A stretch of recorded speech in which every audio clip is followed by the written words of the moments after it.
Ruby তার বাবা মায়ের সঙ্গে বাস করে, কিন্তু তাদের পরিবার ছিল খুবই মধ্যবিত্ত। তবে রুবি পড়াশোনাতে খুবই ভালো ছিল, তাই সে বেশ ভালো ভালো স্কলারশিপ পেত। মাধ্যমিক দেওয়ার পর রুবির বাবা মা তাকে এক ভালো নামি দামি স্কুলে সায়েন্সে ভর্তি করে দেয়। সেই স্কুলে বড়লোক পরিবারের ছাত্রছাত্রীরা পড়াশোনা করতে যেত। আর রুবি যেহেতু অন্যান্য ছাত্রছাত্রীদের তুলনায় গরিব হওয়ায় তাকে সবাই অপমান করে থাকে। ঈদের কয়েকদিন আগে রুবি যখন একদিন স্কুলে যায়, তখন সে তার বান্ধবীদের বলে, টিনা, তানিয়া, চাঁদনি, তোরা সবাই ঈদের দিন আমার বাড়িতে যাবি। আমি তোদেরকে নিমন্ত্রণ করছি। তোরা যদি ঈদে আমার বাড়িতে যাস তাহলে আমি কিন্তু খুব খুশি হব। তুই কি বললি? তুই আমাদের বন্ধুদের ঈদের নিজের বাড়িতে নিমন্ত্রণ করছিস?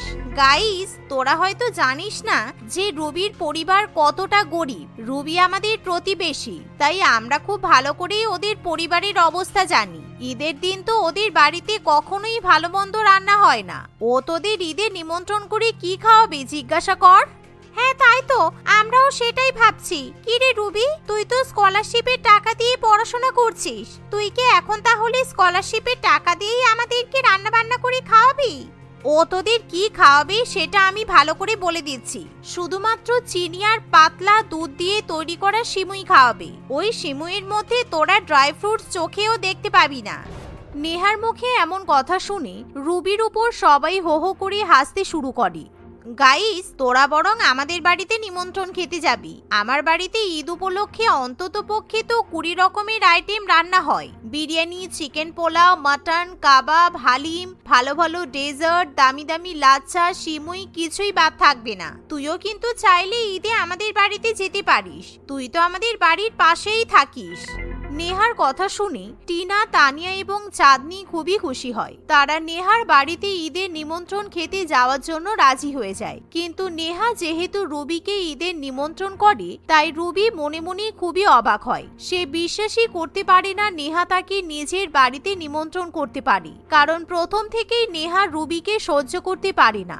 সেদিন বাড়িতে গিয়েই রুবি তার মাকে বলে, মা, এবার ঈদে তুমি বাড়িতে অনেক ভালো ভালো খাবার দাবার রান্না করবে বলে দিলাম। আমি এবার শুধু এই সিমুই আর লুচি খাবো না। তুমি এবার ঈদে বড় লোকেদের মতো অনেক অনেক ড্রাই ফ্রুটস দিয়ে, ঘি দিয়ে, দামি দুধ দিয়ে সিমুই বানাবে। মাটন বিরিয়ানি, চিকেন চাপ, টিকিয়া, বাটার, কাবাব, মাটন কোরমা, মাটন হালিম, তুমি সবই রান্না করবে।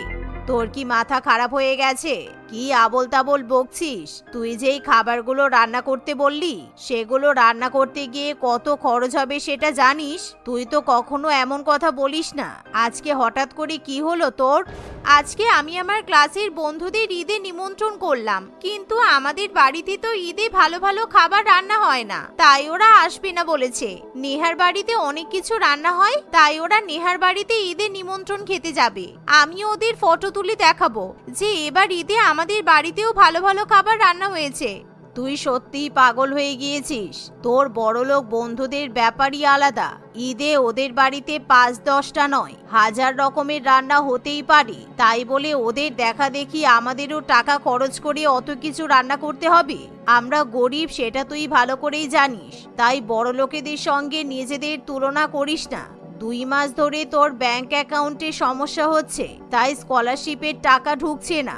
সেটা নিয়ে তোর কোনো চিন্তা আছে? স্কলারশিপের সাথে ঈদের কিসের সম্পর্ক? সম্পর্ক আছে।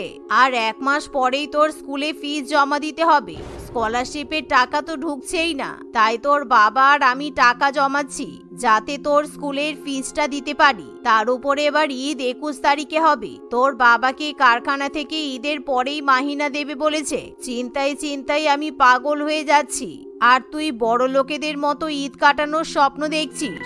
মায়ের মুখে এমন কথা শুনে রুবি আর কিছুই বলতে পারে না। তার উপর এখনো পর্যন্ত রুবির ঈদে জামাও কেনা হয়নি, তাই তার আরো বেশি মন খারাপ করে। এভাবে দেখতে দেখতে আরো 2-1 দিন কেটে যায়। কিন্তু ঈদের আগের দিন রাত্রিবেলা রুবির বাবা তার জন্য একটা চুড়িদার কিনে নিয়ে আসে। কিন্তু সেই চুড়িদারের দাম খুব বেশি ছিল না। তবুও সেটা দেখে রুবি খুবই খুশি হয়, কারণ সেই চুড়িদারের রং ছিল ব্লু কালারের। ব্লু কালার রুবির ফেভারিট ছিল। বাবা, এই ব্লু কালারের চুড়িদারটা তো খুব সুন্দর লাগছে, কিন্তু তুমি বেকার বেকার জামা কিনতে গেলে কেন? তুমি তো এখনো মাহিনা পাওনি। ঈদের 1 মাস পরে আমার স্কুলে ফিস জমা দিতে হবে, তুমি বেকার বেকার জামাটা না কিনলেই পারতে। ঈদে সবাই নতুন জামা কাপড় পরবে আর আমার একটা মাত্র মেয়ে মন খারাপ করে বাড়িতে বসে থাকবে, সেটা কি বাবা হয়ে আমি দেখতে পারি? তারপর শুনলাম তুই নাকি মায়ের কাছে ভালো ভালো ঈদে খাবার খাওয়ার আবদার করেছিস। আমরা তো এখন অত কিছু আয়োজন করতে পারবো না, তবে তোর জন্য তোর মা চিকেন বিরিয়ানি রান্না করবে। আচ্ছা ঠিক আছে, তাও ভালো। ঈদে অন্তত সাদা ভাত তরকারি খেতে হবে না। কিন্তু বাবা, তুমি মায়ের জন্য তো কিছু কিনে আনলে না? তোমার জন্যও তো কিছু আনোনি, শুধুমাত্র আমার জন্য জামা এনেছো। আমার কিন্তু খুব খারাপ লাগছে।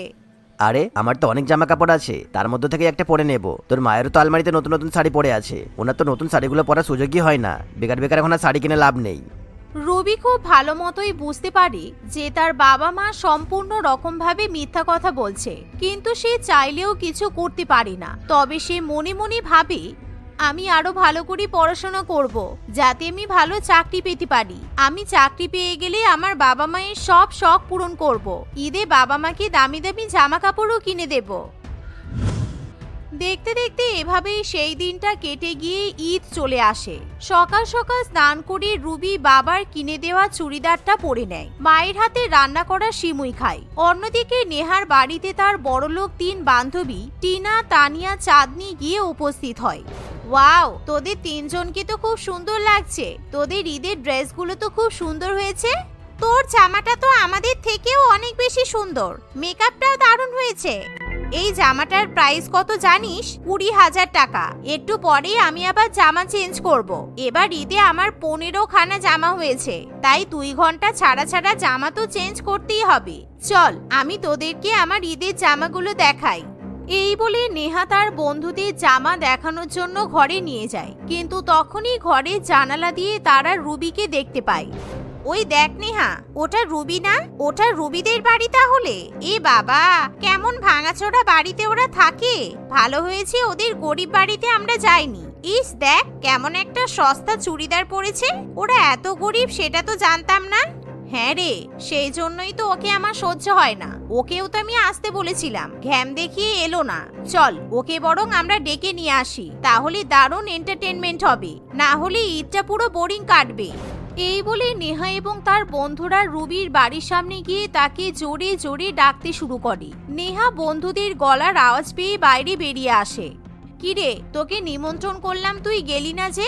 আমাদের বন্ধুরা তো সবাই চলে এসেছে, তোকে ছাড়া আমাদের ভালো লাগছে না। তুইও আমাদের বাড়িতে চল, দারুণ মজা হবে। না না, আমি যাব না, মা বকবে। আমরা খুব গরিব, তোরা বড়লোক, তোদের সাথে আমাদের ঈদের কোনো মিল নেই। আরে তুই ঈদের দিন এরকম আজে বাজে কথা বলবি? কি সুন্দর আমরা 4 বন্ধু একসাথে ঈদ কাটাবো। চল না প্লিজ, ঈদের দিন এরকম রাগ করে থাকতে নেই, সবকিছু ভুলে যেতে হয়। বুঝেছি, সেই দিন তোকে আমরা গরিব বলে অপমান করেছি বলে তুই রাগ করেছিস, তাই তো? আচ্ছা বাবা, সরি, এবার তো চল।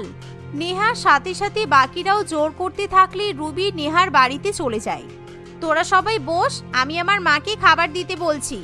এই বলে নেহা রান্নাঘরে গিয়ে তার মাকে খাবার দিতে বলে। কিছুক্ষণের মধ্যেই নেহার মা টেবিলে ভালো ভালো খাবার সাজিয়ে দেয়। খাবারগুলো দেখে নেহার বন্ধুরা সবাই খুবই খুশি হয়। টেবিল ভর্তি দামি দামি খাবার দেখে রুবিরও খুবই লোভ হয়, তাই সেও খাবার খেতে বসে পড়ে। কিন্তু যখনই রুবি খাবার খেতে যাবে তখনই নেহা বলে, দাঁড়া রুবি, তুই তো ঈদ উপলক্ষে আমার জন্য কোনো গিফটই আনিসনি। টিনা, তানিয়া, চাঁদনি কিন্তু আমাকে গিফট দিয়েছে। তুই বরং এক কাজ কর, তুই রান্নাঘরে গিয়ে বাসনগুলো মেজে দে, তারপর না হয় পেট ভরে খাবার খাবি। আসলে আজকে না আমাদের বাড়িতে কাজের মাসি আসেনি, তাই তুই কাজের মাসির হয়ে আমাদের বাড়ির কাজগুলো করে দে। এটাই তোর তরফ থেকে আমি ঈদের উপহার ভেবে নেব, কারণ এর থেকে বেশি কিছু তো তুই দিতে পারবি না। এমন কথা শুনে রুবির খুব খারাপ লাগে। সে খাবার ছেড়ে রান্নাঘরে গিয়ে বাসন মাজতে শুরু করে। অন্যদিকে নেহা তার বন্ধুদের সাথে জমিয়ে খাওয়া দাওয়া করে। তাদের খাওয়া দাওয়া হয়ে গেলেও সেই এঁটো বাসনগুলো তারা রুবিকে দিয়ে ধুইয়ে নেয়। সমস্ত বাসন ধোয়া হয়ে যাওয়ার পরও নেহা একবারও রুবিকে খাওয়ার কথা বলে না। রুবির খিদে পেলেও সে লজ্জার খাতিরে খাবার চাইতে পারে না। এভাবেই দেখতে দেখতে বিকাল হয়ে আসে। এই চল, বাইরে আর রোদ নেই, আমরা ছাদে গিয়ে সেলফি তুলবো আর রিলসও বানাবো। চল সবাই চল। এই বলে সবাই ছাদে চলে যায়। নেহা তার দামি আইফোনে সেলফি তুলতে যাবে এমন সময়, আরে ফটো তো একদমই ভালো আসছে না। রুবি, তুই প্লিজ একটু সাইডে গিয়ে দাঁড়া। আসলে তুই এত কম দামি সস্তা জামা পরেছিস না, তোর সাথে ফটো তুললে আমরা কেউই সেই ফটো সোশ্যাল মিডিয়াতে দিতে পারবো না। তোর জামাটা সত্যিই খুব বাজে দেখতে লাগছে, বিশ্বাস কর। এমন কথা শুনে রুবির খুবই দুঃখ হয়, তাই সে সাইডে সরে যায়। অন্যদিকে চারজনে মিলে অনেক অনেক সেলফি তুলতে থাকে। এই নেহা, ফোনটা রুবিকে দে তো, আমাদের চারজনের ফুল ফটো তুলে দিতে বল, তাহলে আমাদের দামি দামি ড্রেসগুলো সবাই দেখতে পাবে। তোর মাথা খারাপ? ওর মতো গরিব মেয়ে কখনো আইফোন চোখেও দেখেনি, ও থোড়াই আইফোনে ফটো তুলতে পারবে? তোরা তিনজন দাঁড়া, আমি তোদের ফুল ফটো তুলে দিচ্ছি। এই বলে নেহা তার বন্ধুদের ফটো তুলতে শুরু করে, কিন্তু এত অপমান রুবি আর মেনে নিতে পারে না, তাই সে চুপচাপ সেখান থেকে নিজের বাড়িতে চলে যায়। কিন্তু এদিকে নেহা তার বন্ধুদের ফটো তুলতে তুলতে ভুলবশত ছাদের অনেকটা ধারে চলে যায়, আর সে হঠাৎ করে ছাদ থেকে পড়ে যায়। কিন্তু সৌভাগ্যবশত নেহা ছাদের রেলিংটা শক্ত করে ধরে নেয়। সে রেলিংয়ে ঝুলতে থাকে আর প্রচন্ড চিৎকার করতে থাকে, এই তোরা প্লিজ আমাকে বাঁচা, প্লিজ হেল্প কর, আমি না হলে নিচে পড়ে যাব।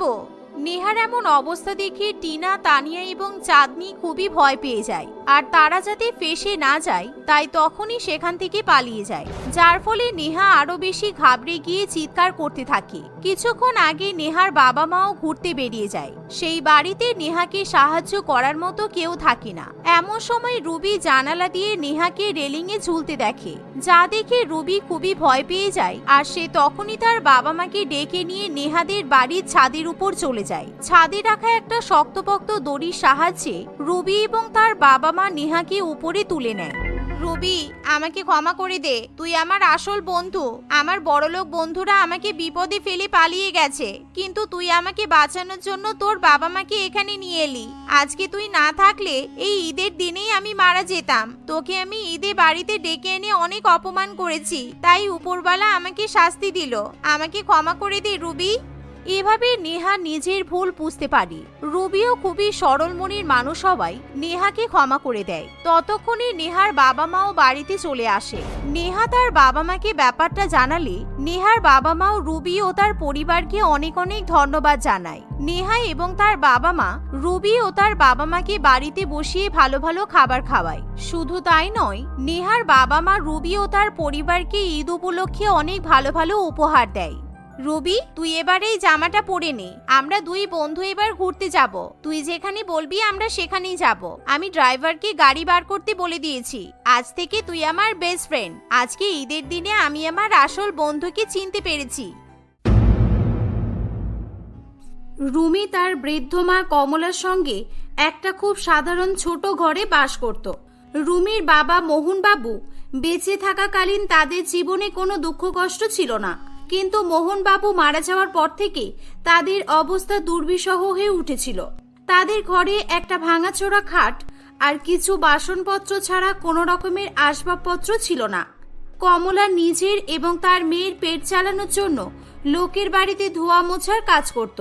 রুমি পড়াশোনায় খুব ভালো ছিল, তাই তার মা অনেক কষ্ট করে তার পড়াশোনা চালিয়ে নিয়ে যাওয়ার চেষ্টা করত। একদিন কমলা রান্না করছিল আর রুমি পাশে বসে বসে পড়াশোনা করছিল। তখন হঠাৎ করে কারেন্ট চলে যায়। এই যা, দেখো না মা, কারেন্ট চলে গেল। উফ, এমনিতেই আমাদের পাখাটা কচ্ছপের মতো চলে, আর তার উপর কারেন্টও চলে গেল। কি গরম লাগছে গো মা, আমি পড়বো কি করে? হ্যাঁ রে মা, এই বছরটা অনেক বেশি গরম পড়ছে। আমি তো আমার জীবনে কখনো এত গরম পড়তে দেখিনি, একেবারে অসহ্যকর হয়ে উঠেছে। উফ, খুব ঘেমে যাচ্ছি আমি। এভাবে পড়া যায় বলো তো? মা, একটু ঠান্ডা জল দাও তো। হ্যাঁ দাঁড়া, আনছি। কমলা তাদের মাটির কলস থেকে এক গ্লাস জল নিয়ে এসে রুমিকে খেতে দেয়। কি গরম জল! মা, তুমি কি জল ফুটিয়ে এনেছো?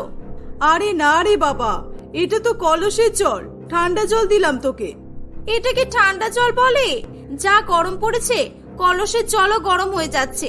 মা, আমাদের একটা ফ্রিজ থাকলে কত ভালো হতো বলো, আমরা এই গরমের সময় ঠান্ডা ঠান্ডা জল খেতে পারতাম।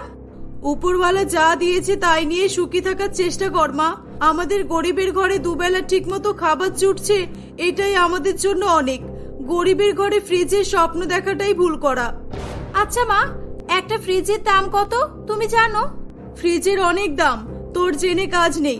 দেখছিস না ঘরের এই পাখাটা কতদিনের পুরানো, আমি একটা পাখা কিনতে পারছি না, আর ফ্রিজের কথা তো ছেড়েই দে। রুমি তার মায়ের কথা শুনে চুপ করে যায়। এক কাজ কর, তুই যা বাইরে গিয়ে একটু বস, বাইরের হাওয়া খেয়ে আয় একটু, ততক্ষণে কারেন্ট চলে আসবে। রুমি তার মায়ের কথা শুনে বাইরে চলে যায়। কমলা তীব্র গরমের মধ্যেই ঘামতে ঘামতে রান্না করে। বেশ কয়েকদিন কেটে যায়। তাদের এলাকাটা খুব একটা বেশি উন্নত না হওয়ায় বেশিরভাগ সময় ওই এলাকার কারেন্ট চলে যেত। ওই এলাকার যারা বড়লোক ছিল তাদের সবার বাড়িতে জেনারেটর থাকায় তাদের বিশেষ কোনো অসুবিধা হতো না, কিন্তু সমস্যায় পড়তো রুমিদের মতো গরিব পরিবার। দিনের পর দিন যেন গরম বেড়েই চলেছিল। একদিন দুপুরবেলা রুমি কলেজ ছুটির পর প্রখর রৌদ্রের মধ্যে হেঁটে হেঁটে বাড়ি ফিরে আসে। উফ, বাইরে কি গরম গো বাবা, খুব গরম হচ্ছে গো মা। ও মা, লেবু আছে বাড়িতে? একটু ঠান্ডা ঠান্ডা যদি শরবত পাওয়া যেত কি একটু শান্তি পেতাম। হ্যাঁ আছে তো অর্ধেক লেবু, দাঁড়া আমি শরবত করে দিচ্ছি। ও মা দাঁড়াও, তোমার ওই কলসির জল দিয়ে শরবত করে কোনো লাভ হবে না, আমার অনেক ঠান্ডা শরবত খাওয়ার ইচ্ছে করছে। ও মামা, আমাদের পাড়ার বুলটি কাকিমাদের বাড়িতে ফ্রিজ আছে না? বুলটি কাকিমার কাছ থেকে বরফ চেয়ে আনবো? না না, কোথাও যেতে হবে না, কারোর কাছে কিছু চাইতে হবে না, কলসির ঠান্ডা জল খেয়ে নে। দূর, তুমি দাঁড়াও তো, আমি আসছি এখনই। রুমি বরফ চাইতে তাদের এক প্রতিবেশী বুলটি দেবীর কাছে যায়। তাদের এলাকার মধ্যে বুলটি দেবীরাই সবচেয়ে বড় লোক ছিল। কাকিমা, ও কাকিমা, একবার নিচে এসো না একটু। কাকিমা। এই কে রে বাবা, কি হয়েছে? হ্যাঁ দাঁড়া আসছি, কি হয়েছে বল, কিছু চাইতে এসেছিস নাকি? হ্যাঁ আগেই বলে দিচ্ছি আমি কিন্তু কিছু দিতে পারবো না। আরে কাকিমা, তুমি ভয় পাচ্ছ কেন? আমি তোমার কাছে টাকা পয়সা সোনা গহনা চাইতে আসিনি গো। বলছি যে একটু ফ্রিজ থেকে বরফ দাও না, খুব গরম পড়েছে, একটু শরবত করে খাবো। না, আগেই তো বললাম কিছু হবে না। গরিবদের আবার বরফ খাওয়ার ইচ্ছা জেগেছে। এতই যখন বরফ খাওয়ার ইচ্ছা, একটা ফ্রিজ কিনে নে, তখন যত ইচ্ছা বরফ খাবি। তোদের লজ্জা করে না বল? গরিব হয়ে বড় লোকদের বাড়িতে হাত পেতে বরফ চাইতে এসেছিস? এ কি বলছো কাকিমা? আমাদের ফ্রিজ কেনার ক্ষমতা থাকলে তো আমরা কিনেই নিতাম। আমরা তো তোমার কাছে কোনোদিনও কিচ্ছু চাইতে আসি না, আজকে অনেক গরম পড়েছে বলেই। হ্যাঁ সেটাই, তোদের আবার ফ্রিজ কেনার ক্ষমতা থাকবে কি করে? তোর মা তো 30 বছরের পুরানো পাখাটাই পাল্টাতে পারছে না। যা যা বাড়ি যা, এসিতে বেশ ঘুমিয়েছিলাম, দিল ঘুমটার 12টা বাজিয়ে। বুলটি দেবীর কথাগুলো শুনে রুমির খুব খারাপ লেগেছিল, তাই সে মন খারাপ করে বাড়ি চলে আসে। মা, আমার বরফ চাইতে যাওয়াটাই ভুল হয়েছে। আমরা গরিব, আমি কেন ভুলে যাই? আমাদের সব সময় দুঃখ কষ্টের মধ্যে দিয়েই জীবন কাটাতে হবে। ও মা, বড় লোকেরা গরিবদের এমন কেন করে? কয়েকটা বরফের টুকরো দিয়ে দিলে কি হতো বলো? তোকে তো এজন্যই আমি আগেই যেতে বারণ করেছি। বলটি ওরকমই, ও খুব অহংকারী, ও সবার সঙ্গেই এমন করে। তুই মন খারাপ করিস না মা, আমাদের কপালে যা লেখা আছে তাই মেনে নিতে হবে। তারা কথা বলছিল, তখন বাইরে থেকে এক ব্যক্তি চেঁচানোর আওয়াজ পায়। বরফ গোলা, বরফ চাই, বরফ গোলা। এই বর্ষার গরমে খাও ঠান্ডা ঠান্ডা বরফ গোলা, তাও আবার নিজের পছন্দের রং বেরঙের, মাত্র 5 টাকা। ছোট বড় সবাই খাও আর এই গরমের আনন্দ নাও। বরফ গোলা খাও আর আনন্দ নাও, এসো এসো, বরফ গোলা, বরফ গোলা। গোলাওয়ালাকে দেখতে পেয়ে রুমি খুব খুশি হয়। ও মা, গোলাওয়ালা এসেছে, 10 টাকা দাও না, গোলা কিনে খাবো। দাও না মা, আছে? আছে, কিন্তু আমি তো এটা দিয়ে ডিম কিনবো ভেবেছিলাম। ঠিক আছে, এই নে ধর, তুই গোলা খেয়ে নে। রুমি 10 টাকা নিয়ে দুটো গোলা কিনে নিয়ে আসে। একটা গোলা সে তার মাকে দেয় এবং দুজনে মিলে মজা করে গোলা খায়। এভাবেই সময় অতিবাহিত হতে থাকে। একদিন দুপুরবেলা কমলা ও রুমি একসঙ্গে খাবার খাওয়ার পর, রুমি, এই পটলের তরকারির বাটিটা রান্নাঘরে গিয়ে রেখে দে তো, তক্তার উপর তুলে রাখবি, না হলে আবার কুকুর বিড়াল এসে মুখ দেবে। রাত্রিবেলা এতেই হয়ে যাবে, 2-4টে রুটি করে নেব শুধু। এমনিও জিনিসপত্রের যা দাম, দুবেলা করে আর রান্না করাও সম্ভব হচ্ছে না। ঠিক আছে মা, আমি রেখে দিচ্ছি, দাও।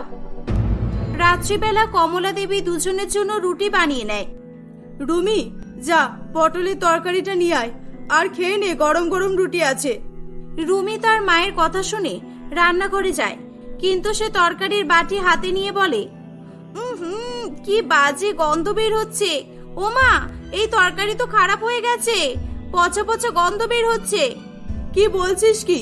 খারাপ হয়ে যাবে কেন? কই দেখি নিয়ে আয়। দেখো নাও, দেখো কেমন গন্ধ বের হচ্ছে। এ বাবা, তাই তো, তরকারি তো খারাপ হয়ে গেছে। এবার রুটি কি দিয়ে খাবো আমরা? ঘরে তো কিছুই নেই। কালকে মালকিন টাকা দিলে বাজার করব। আসলে মা, এই বর্ষাকালে তো প্রচুর গরম পড়ছে, ওই জন্যই তরকারি খারাপ হয়ে গেছে।